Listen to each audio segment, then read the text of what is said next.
Hello, my name is David Hughes. I'm here to provide you with my opinion on the May 24th, 2020 Board of Supervisors meeting held by Zoom.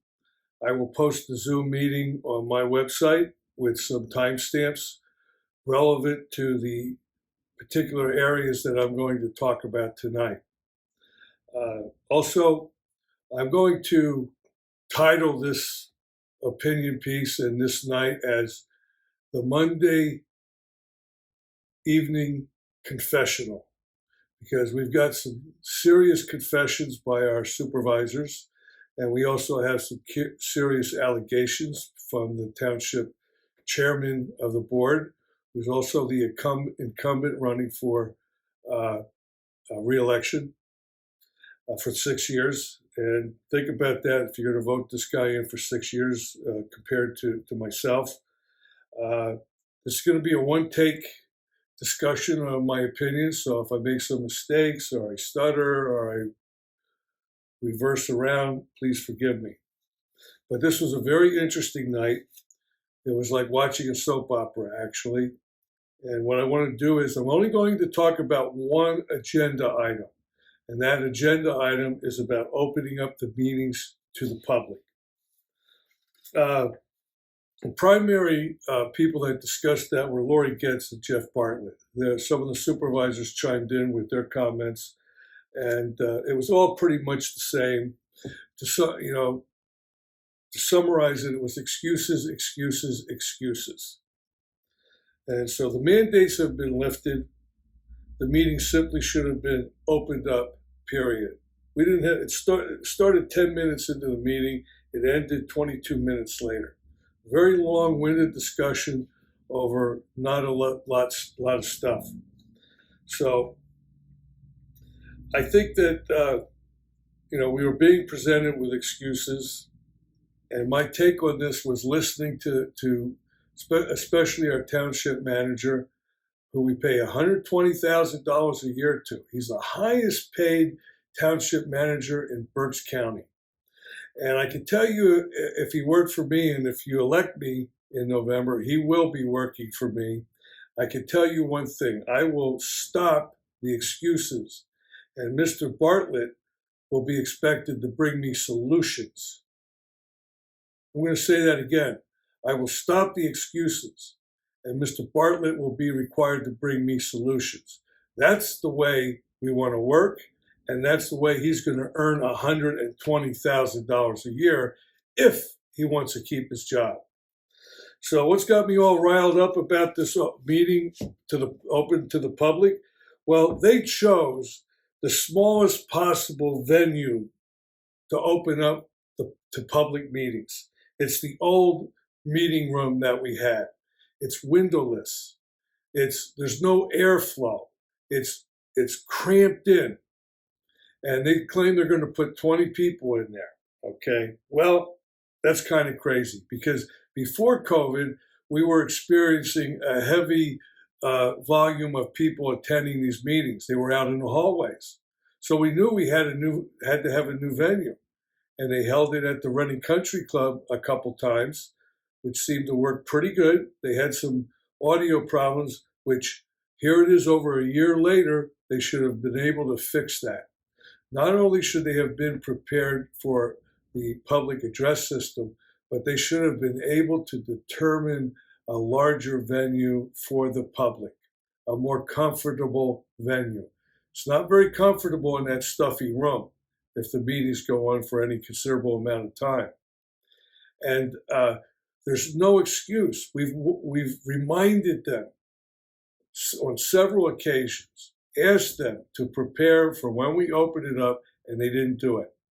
Now, this goes back to the last meeting and what my last non-agenda public comment, which was on the fact that the board seems to be always in reactive mode instead of proactive mode. So obviously, they didn't heed my words, or they didn't listen to them, just like my public comments in this particular meeting in the beginning and definitely at the end on the non-agenda items. They just ignored. I asked Mr. Staub to comment on the video that I made on the DCED audit report, trying to educate these folks, but they refuse, like stubborn little children, refuse to engage with me or anyone else that tries to give them any advice. So, I mean, I can lead these horses to water, but I can't make them drink, apparently. So we're going to open up the meetings, and they're going to live stream it, which is not a problem. They can still use Zoom, and then you can make a choice, attend the meeting or watch it on Zoom.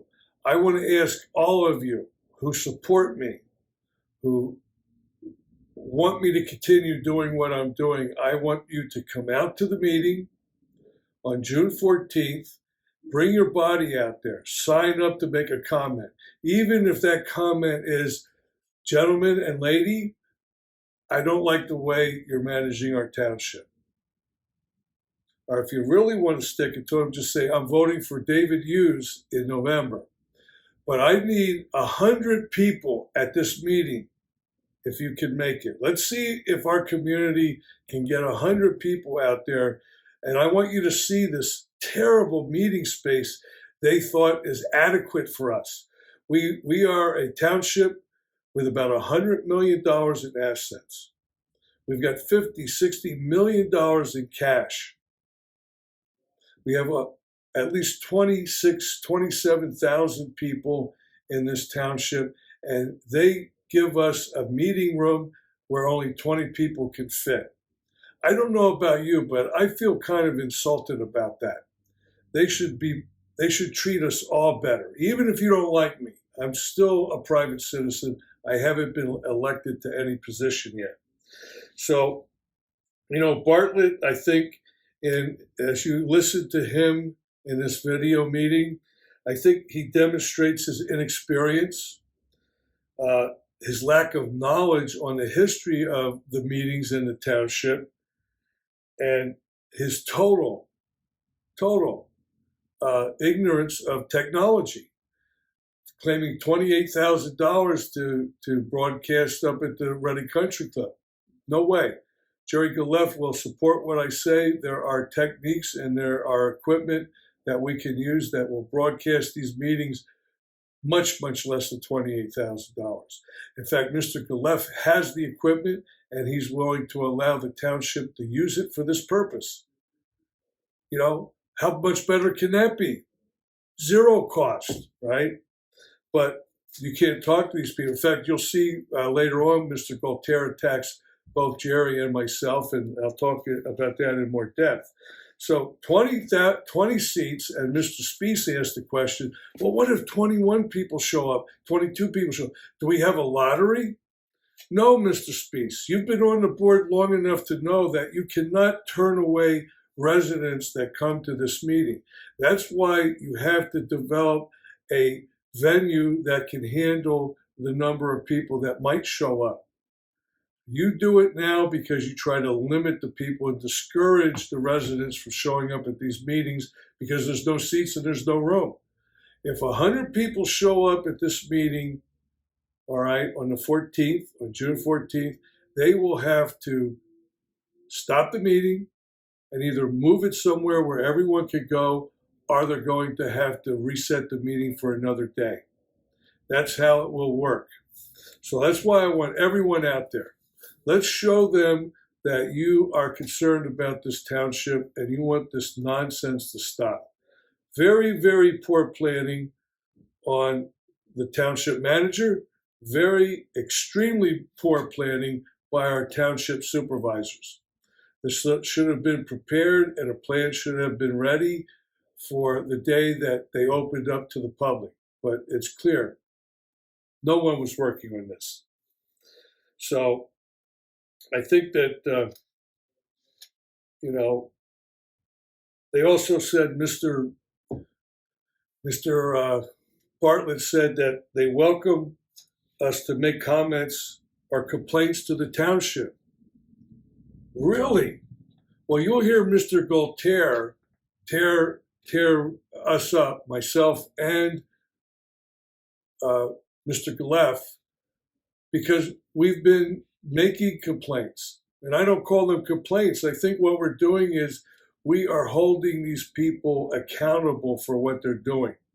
So far, they haven't proved any of us wrong, but you'll hear them complain. This is the night of the confessions.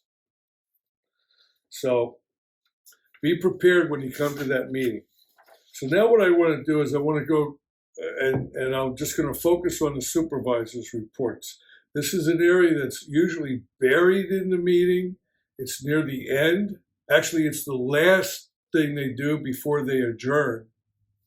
And I think it should be the second to last. I think non-agenda public comment should be the last thing. So if we could comment on anything they might say during these reports. But it's usually very mundane. They thank this person, they thank that person, they stroke each other in the offices, telling themselves how great of a job they've done. But Mr. Greg Galtere opens up with the supervisors' reports. He's the chairman of the board. He's the incumbent who's running on it as a Democrat against me in the general election, which, by the way, I found out unofficially, I have won in the primary to be on the Republican ballot. So we're going to have ourselves some fun in November as I challenge the incumbent for the supervisor seat. And we'll see who has the best credentials to be a supervisor in this township. Well, Greg goes on, and now Greg had to write this down, apparently, and he's reading a statement regarding misinformation. And his first attack is on the Exeter Examiner, which is written by Jerry Galef, and he's attacking Mr. Galtere's attacking social media, and he claims there's misleading information was posted. And specifically, he's talking about the article about bribery, question mark. So it wasn't an accusation, it wasn't a statement, it was a question. So apparently, Mr. Galef is not allowed to ask questions that upset the supervisors. But the question was, who paid the township, who paid the solicitor to represent the township and the supervisors in common pleas court to remove me from the ballot, which of course now you know they failed. So that was the question that was asked, and they wanted to know if Jerry said, is there any bribery involved? Bribery question mark. So who paid the township solicitor? As the board has claimed, the board claimed in the earlier meeting that no one paid for this. You have to look at the meeting prior to May 24th, the first meeting in May. The question was brought to the board, who paid for this? And the board said no one paid for it. Now keep that in mind, okay? Staub, Galtere, and Speece are sitting there. They didn't say anything. No one paid for this. No one paid the township solicitor, okay? So this was a question that Jerry wrote an article about. Well, someone had to pay. Solicitor's not going to work for free. The township authorized her to represent the township in court. Why wouldn't she charge the township for her services? Unless she was in collusion with someone, why would you do it pro bono? So, and then there was also a claim that a private citizen paid for this, okay? That's another issue that came up. And we can see clearly that Mr. Galtere is openly aggressive, attacking. Our elected officials are attacking private citizens who are legitimately reporting news and opinions on current events. And it's their duty. It's Mr. Galef's duty. It's your duty. It's my duty to hold these elected officials accountable. We're just doing what our government has said we should do. And there's no one else that will hold them accountable. So we're putting the pressure on them, and you can see they can't handle it. Greg, if you can't take the heat, get out of the kitchen. And I promise you, when I'm elected in November, I have a thick skin. I'm going to do everything I can to make this a better place for this township. But if you want to criticize me, if you want to hold me accountable, in fact, I expect you to hold me accountable for what I do. I'm not afraid to do it. I want you to do it. And I think you're going to find out that you won't have to do it very often, but always keep an eye on your elected officials. So Greg Galtere finally came out and he said it very specifically in the video. Dave Speece paid the legal bill. Okay. So why did he pay the bill? The township directed the solicitor to do it, you know. And why didn't he say so in the previous meeting? And then none of this stuff would have had to have occurred. There wouldn't have been an article asking the question who paid it. So now we know Speece was sitting in that meeting. He knew he was going to pay the bill, and he didn't tell us. Very deceitful. In fact, other people knew that he was going to pay the bill. So you can see Mr. Galtere trying to turn the tables on Mr. Galef isn't working. Because the question has to be, why were they so deceitful? Mr. Galef isn't trying to deceive anyone. He's trying to find out the facts. And without his article, I don't think Mr. Speece would have come forward and told us that he is paying the bill. Thanks to Mr. Galef, we now know that a number of things. We know Speece is paying it. We know that he tried to be deceitful along with the other ERCCP members, because I'm absolutely sure they knew. They discussed it. They talked about it. This wasn't just happening out of the air, you know, like they fell into this plan. So Speece paid the bill. Isn't that interesting? So he paid the bill for the township, even though the board clearly, voting 3-1, told the solicitor to represent the board. And she had to say in that, specifically the Board of Supervisors and specifically Supervisor Speece. So what are they doing? They're trying to hide the amount that Mr. Speece has paid, or by paying it through by himself and not the township. He thinks he's going to hide this. So I think that's what they're trying to do now. We finally identified who paid it. Now we need to find out how much he paid. And he's not telling us that at this time. So you can see the deceit with these supervisors. And I want you to keep that in mind, because you're going to hear other things, other claims by Galtere, Speece, and Staub that they didn't do this, they didn't do that, they didn't know about this. I'm telling you, they're lying to us. This is very evident when you look at this portion of what they've already done. Speece won't tell us how much he paid. Can you believe that? But we'll get the information soon enough. So, in fact, he taunts us later on, telling us that we could submit a right to know request to the township, but we won't find an invoice, he claims. And he said we could submit a right to know request to him, but don't expect to get any information, right?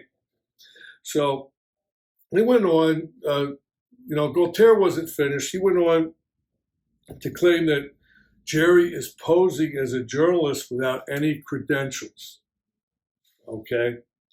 Well, he's a concerned citizen, holding him accountable. But I want to propose that Mr. Galtere is posing as an elected township supervisor without any credentials, okay? Without any experience and without any common sense. A high school, middle school principal who managed kids his whole career. So then he goes on to give Jerry some advice. He said, Jerry, you could have fact-checked this before you made the allegations. You could have tried to get a second source. Good luck with that. Oh, and he could have contacted Dave Speece to ask him who made the payment. Well, that question was asked in the previous Board of Supervisors meeting. Why didn't Dave Speece tell us then?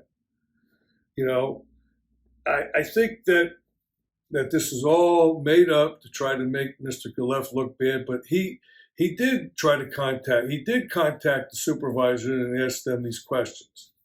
So they also had a source that claimed that had knowledge of who the secret person was that paid it. And Mr. Galtere makes a big issue out of the fact that he knows this person, and this person would have no knowledge whatever of Mr. Speece or anyone else who paid it. Well, I want to tell you today, I'm going to tell you who that person was.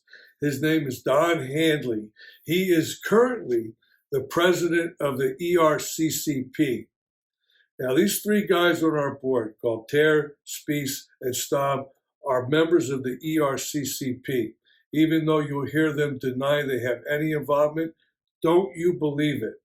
So it's very reasonable to assume that Don Handley knew that Dave Speece paid the bill, and he was bragging to Jerry Galef.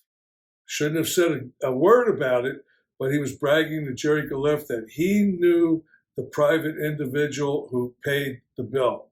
Problem is, Dave isn't a private citizen. He's a supervisor 24/7. You don't clock off after 5 o'clock or 7 o'clock. You're always a supervisor. Okay? So now we know another lie from Galtere. I know the person who who claimed that they knew the person, and he doesn't have any special knowledge. We know that's not reasonable to assume, right? So now we have a second lie. Probably more than two.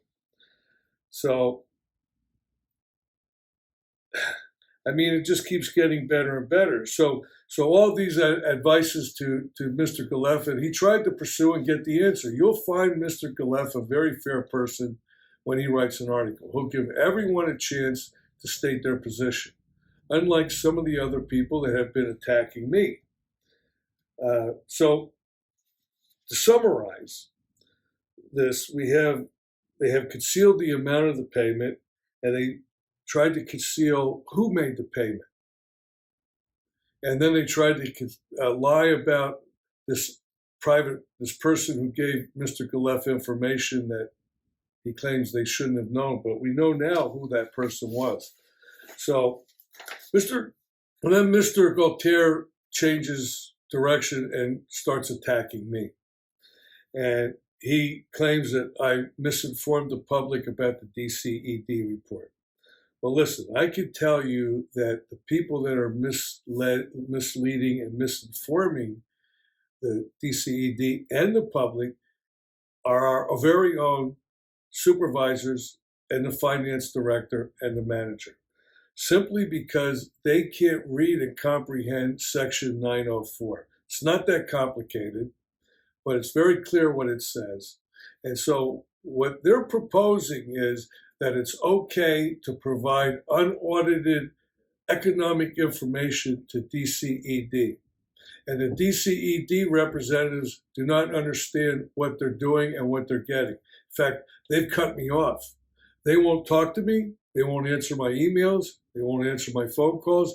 And I can tell you, when you get a reaction and a response like that, you know you're on to something. They are frightened that the rest of the state government is going to find out that they're putting together economic data that has not been audited. Our audit still isn't complete. Things could change. You do not know until the audit is finalized if those are the final numbers. So this is the issue that exists. It's not over, and we'll see what happens. It's not over, I promise you. But the corruption in this township is clear. We waste a lot of our financial assets. And Mr. Galtere went on to accuse me of attacking the staff. And I have to tell you, he's misleading there as well, because he claims I made these comments, derogatory comments about the police and the fire department and the highway. Never criticized them. They are the key services that we must work with, that we must give them everything they need to do better and make them the best that they can be in our community. No, I think if you go back and look at my comments, they're always directed at the administration, because Mr. Granger hired people that were inexperienced, and he paid them a lot of money so that they would come to him and be loyal to him and not the community. So we have an administration, many people in there that are overpaid and underqualified, and that includes our manager. I won't hold back on this. I'm telling you, I've spent over 2 years evaluating these people. I spent since Bartlett got here, I've been evaluating him. He's been giving a lot of bad information, and I pointed that out with the meeting we're going to have on June 14th. All these excuses, and I want solutions.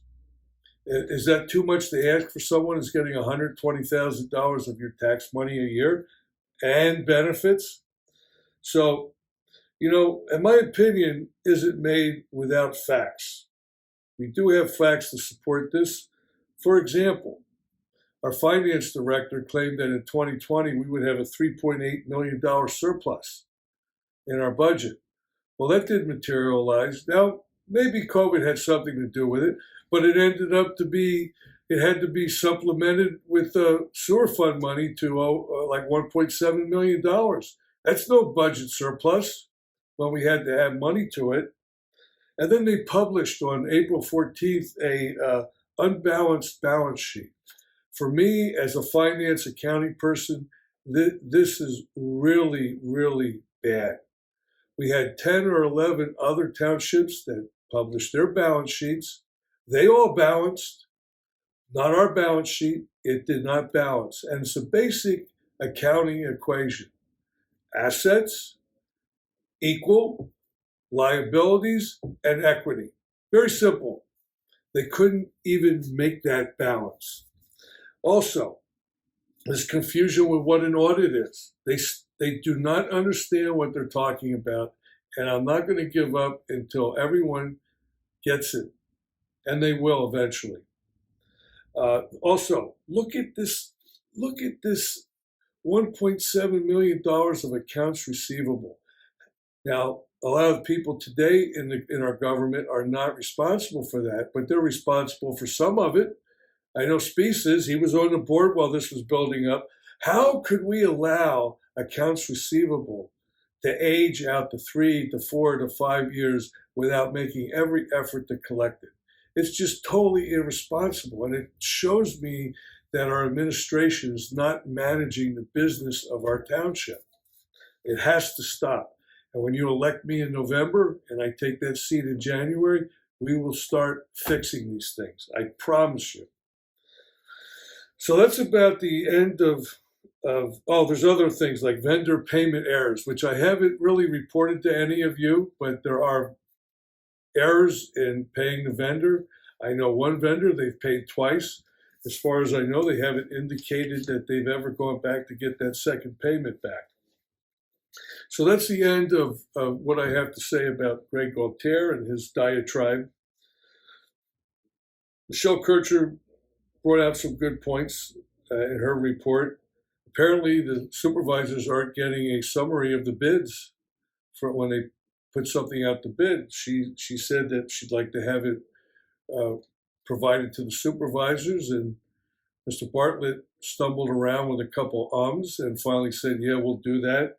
And also she recommended that they work on the communication issues.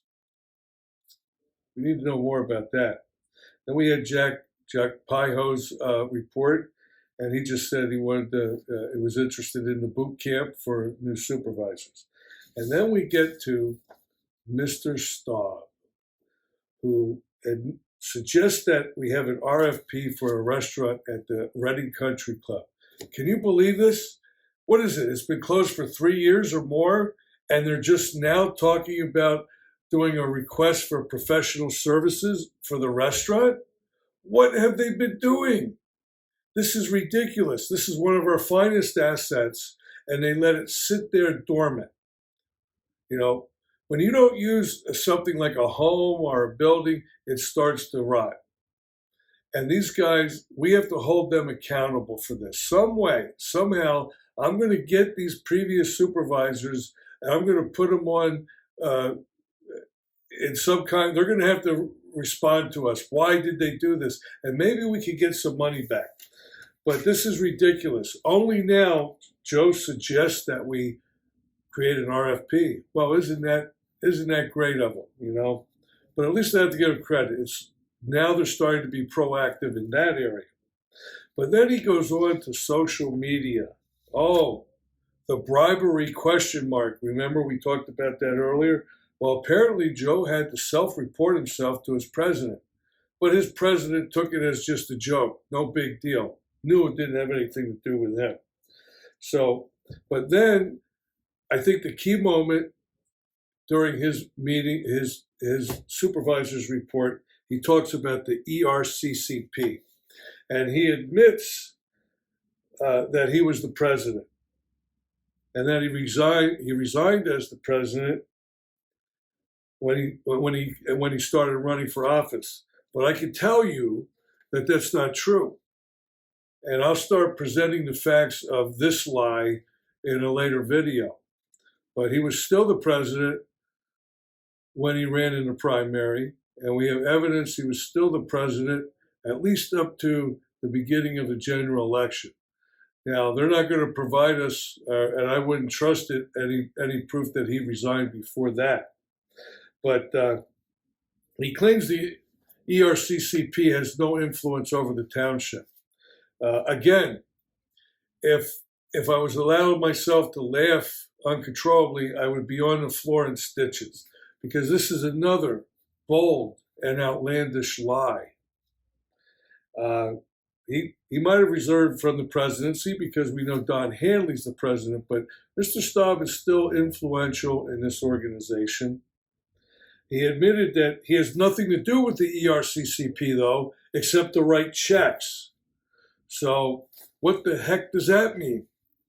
He has a lot to do with the ERCCP, as we'll find out now and in the future, along with David Speece and Greg Galtere, who we know is very active in the ERCCP. He's constantly on social media. We saw the big check where he and Joe held that big check on Nextdoor with over $100,000 raised by the ERCCP for charities. So all three of these guys now control a 5-member board. And trust me, and I think most of you will agree with me, this could not be a coincidence. This was planned. Mr. Speece was the guy that first got elected. He was the sleeper, very quiet for almost 2 years. Then all of a sudden he became very active as Joe and Greg were elected, and then they had control of our township, over $100 million in assets, but they're more specifically concerned about the golf course. That's why the country club building is just sitting there rotting. They're spending hundreds of thousands of dollars on the golf course because the ERCCP, if you go to their main page, tells you that's their focus. Okay, so, you know, they're lying again in this matter. And I think you can see that. There's one lie after one lie after one lie. So we'll finish with Mr. Staub. He'll be around for us to explore more things that he's up to. Now, Mr. Speece, it's the last one we'll talk about, and then I'll finish up.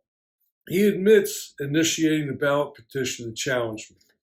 And as you know, as I stated earlier, this was all for naught because I'm going in on the general ballot in November. Now, here's another time where I will fall to the floor and laugh hysterically if I could. Mr. Speece claims he's transparent. He was transparent in all this. So if Mr. Speece is transparent, why didn't he tell us in a previous meeting that he is the one that was paying for this? We only find out at this meeting. Transparency? Mr. Speece, you're joking me, right? Joking the citizens of this township. There's no transparency with you. He used the township solicitor, he said, because it wasn't, so that it wouldn't seem as anything improper. Now, this doesn't make any sense to me. I don't know about you, but it's raised a total controversy.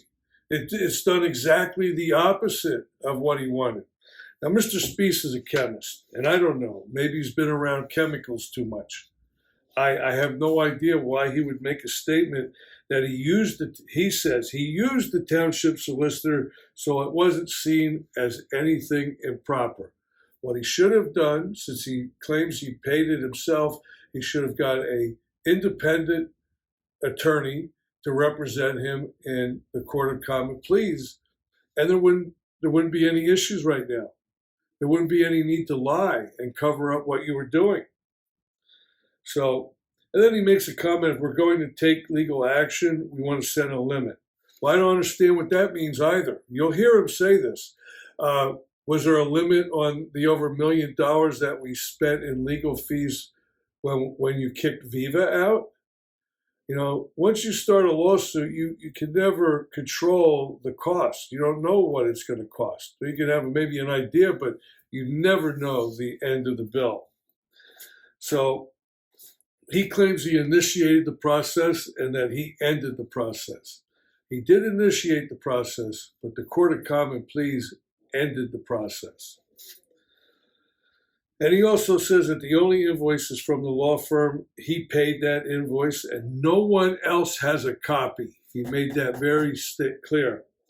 So if we request a right to know request on the payment of that, he thinks that the township won't have anything to provide us. In fact, Greg submitted a right to know request. Not that he has to as a supervisor, but he was trying to document that no invoice existed.